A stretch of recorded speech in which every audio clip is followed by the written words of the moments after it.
नमस्कार और धन्यवाद हमारी इस चेतना की यात्रा से जुड़े रहने के लिए।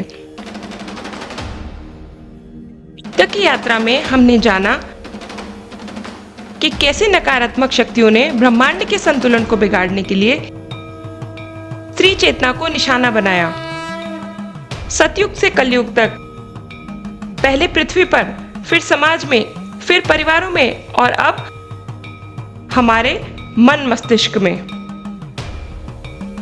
दूसरे भाग में हमने देखा कि कैसे शास्त्रों में फेरबदल कर त्योहारों और परंपराओं के जरिए स्त्री की गरिमा को सीमाओं में बांध दिया गया। और तीसरे भाग ने बताया कि कैसे स्त्री को हीनता का बोध कराकर उसके अधिकार छीने गए, उसे अपनी ही शक्ति से अनजान बना दिया गया। इसके बाद हमने देखा कि जब स्त्री की करुणा अब भी पुरुष को प्रेम से जोड़ रही थी, तो उसे स्त्री के ही विरुद्ध खड़ा कर दिया गया। रिश्तों में हस्तक्षेप, भावनात्मक कटाव और प्रेम का विघटन, सब कुछ इसी योजना का हिस्सा था। अगर आपने इस सीरीज के पिछले वीडियो नहीं देखे हैं, तो कृपया पहले उन्हें जरूर देखें। उन सभी के लिंक डिस्क्रिप्शन में दिए गए हैं। और अगर आपने अभी तक हमारे चैनल को सब्सक्राइब नहीं किया है, तो इसे अभी सब्सक्राइब कर लें ताकि आप इस चेतना से जुड़े रहें। आज के इस भाग में हम जानेंगे कि कैसे एक बेटी की इच्छाओं और सपनों को जिम्मेदारियों के बोझ तले कुचल दिया गया। जब उसने उड़ान भरनी चाहिए, तो उसे संस्कारों का जाल दिखाया गया। जब उसने आवाज उठाई, तो पहले उसे चुप कराया गया और फिर भी वो नहीं मानी तो उसका पूरा जीवन ही समाप्त कर दिया गया। ये अध्याय है उस मौन यातना का जो सपनों की हत्या से शुरू होती है और एक जीवित आत्मा के धीरे धीरे बुझ जाने तक पहुंचती है। सपनों की हत्या, जब बेटी की उड़ान को जिम्मेदारियों से बांध दिया गया। जब एक लड़की तमाम सामाजिक बंदिशों, आर्थिक सीमाओं और मानसिक दबावों के बावजूद अपनी पढ़ाई पूरी करती है, अपने सपनों को थामे आगे बढ़ती है, तो उम्मीद करती है कि अब उसका रास्ता खुलेगा। लेकिन जैसे ही वह कुछ हासिल करती है, उसके अपने ही माता पिता उसे यह कहकर रोक देते हैं कि अब जो करना है ससुराल जाकर करना, हमें कौन सी तुम्हारी कमाई खानी है, अब हमें तुम आजाद करो। जैसे वह लड़की उन पर कोई बोझ हो जिसे वो जल्दी से उतारना चाहते हैं। और जब वह उम्मीदों के साथ ससुराल जाती है, तो वहां उसकी पहचान एक पत्नी, बहू और मां में सीमित कर दी जाती है। उसकी प्रतिभा, उसकी योग्यता, घर के काम, रीति रिवाज, रिश्तों की जिम्मेदारियों और बच्चों की परवरिश में कहीं खो जाती है। कई बार तो वह अपने पति से भी ज्यादा काबिल होती है, लेकिन उस काबिलियत को पहचानने की बजाय उसे दबा दिया जाता है, रोक दिया जाता है। यही तो है उस सूक्ष्म पर गहरे षड्यंत्र का हिस्सा, जो स्त्री की उड़ान को पंखों से नहीं, परंपराओं की जंजीरों से बांध देता है। और फिर कहा जाता है कि स्त्रियां तो खुद ही आगे बढ़ना नहीं चाहती। इसके बावजूद भी अगर वो काम करना चाहे, तो उसका जीवन एक परीक्षा बन जाता है, दो दुनियाओं के बीच, एक घर की और एक बाहर की, जहां एक और उससे उम्मीद की जाती है कि वह एक आदर्श मां, पत्नी, बहू और बेटी हो, वहीं दूसरी ओर उसे साबित करना होता है कि वह एक योग्य, सक्षम और समर्पित कार्यकर्ता है। वह ऑफिस में देर तक रुके तो उसे घर से भागी हुई कहा जाता है, घर जल्दी लौटे तो उसे गंभीर नहीं समझा जाता। हर कामयाबी से पहले उसे संदेहों की दीवार पार करनी पड़ती है। हर नई भूमिका के साथ उसे पहले ही सिद्ध करना होता है कि वह उस योग्य है। और यही सबसे बड़ा संघर्ष होता है कि उसे वह अवसर नहीं दिए जाते जो एक पुरुष को स्वतः ही मिल जाते हैं।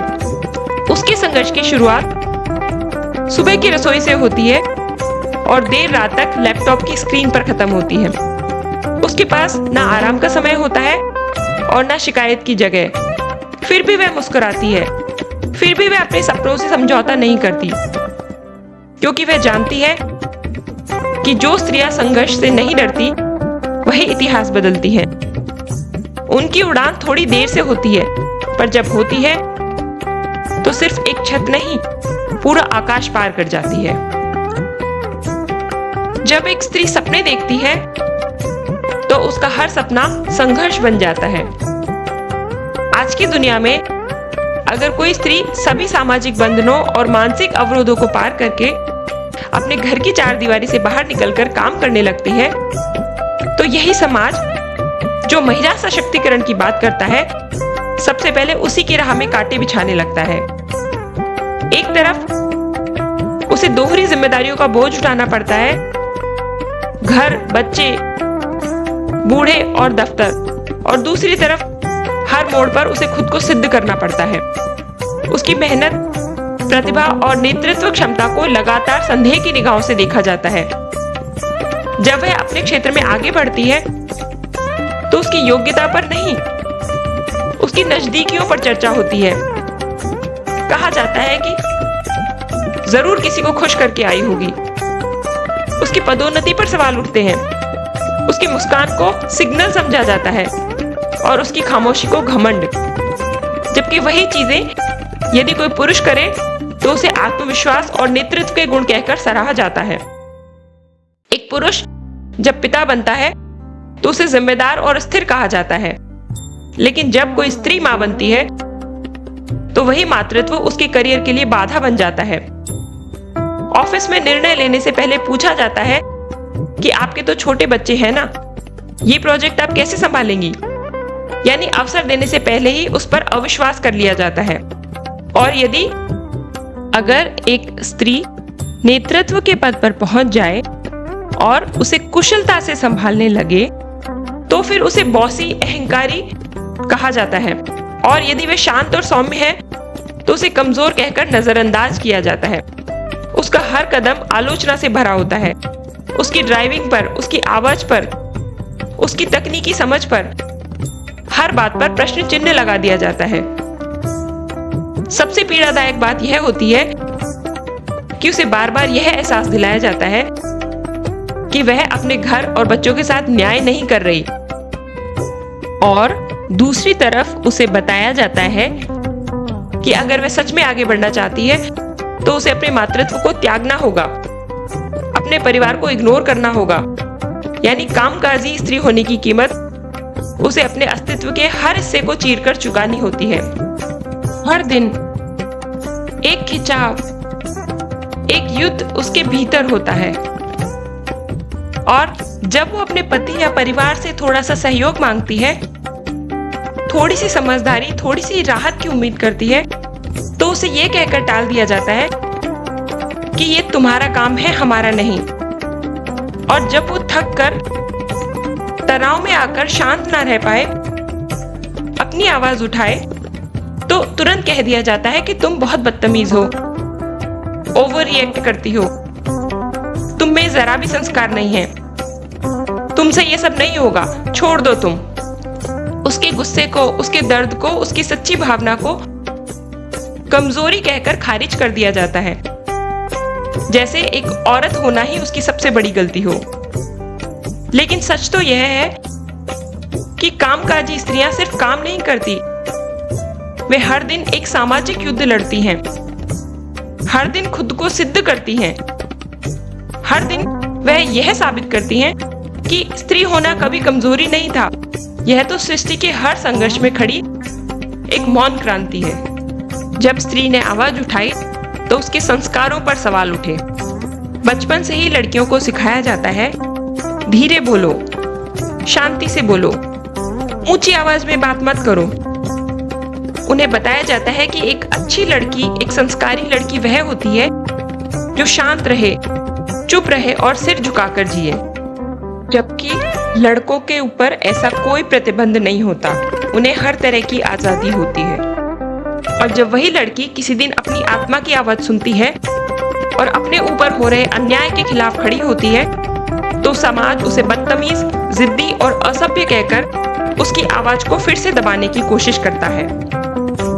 जब एक लड़की अपने सम्मान के लिए बोलती है और अपने ऊपर हो रहे अन्याय के खिलाफ खड़ी होती है तो उसकी आवाज नहीं सुनी जाती, बल्कि उसकी परवरिश पर उंगली उठाई जाती है। किसी को यह नहीं दिखता कि उसने कितना कुछ सहा है, कितनी बार चुप रही है और कितनी देर तक भीतर ही भीतर जलती रही है। लेकिन जैसे ही वह अपने साथ हो रहे दुर्व्यवहार के विरुद्ध आवाज उठाती है, तुरंत समाज का एक वर्ग संस्कारों का झंडा उठाकर उसी पर, उसके परिवार पर सवाल उठाने लगता है और उसे कहा जाता है, क्या यही संस्कार है? तुम्हें बोलना नहीं आता? तुम्हारी माँ ने तुम्हें चुप रहना नहीं सिखाया? उसे सहयोग देने की बजाय उसकी नीयत पर सवाल उठाए जाते हैं, उसके चरित्र पर उंगलियां उठाई जाती है और उसे बार बार शर्मिंदा किया जाता है। उसकी आवाज को सुनने की बजाय उसे बदतमीज, असभ्य और कुसंस्कारों वाली कहकर दबाने की कोशिश की जाती है और इस तरह सत्य को दबा दिया जाता है संस्कार के नाम पर। और यही नहीं, समाज उसके माता पिता की इज्जत को भी खींचकर नीचे गिराने लगता है। जिन माँ बाप ने अपनी बेटी को सम्मान की रक्षा करना सिखाया, उन्हीं माँ बाप को समाज बेहद निर्दयता से कटघरे में खड़ा कर देता है। क्यों? क्योंकि उनकी बेटी ने सच बोलने की हिम्मत की। क्या यही है हमारे समाज की सोच कि अगर कोई स्त्री चुप रहे तो संस्कारी और अगर अन्याय के खिलाफ बोले तो बदतमीज? क्या यही वो संस्कृति है जिसमें देवी को पूजा जाता है?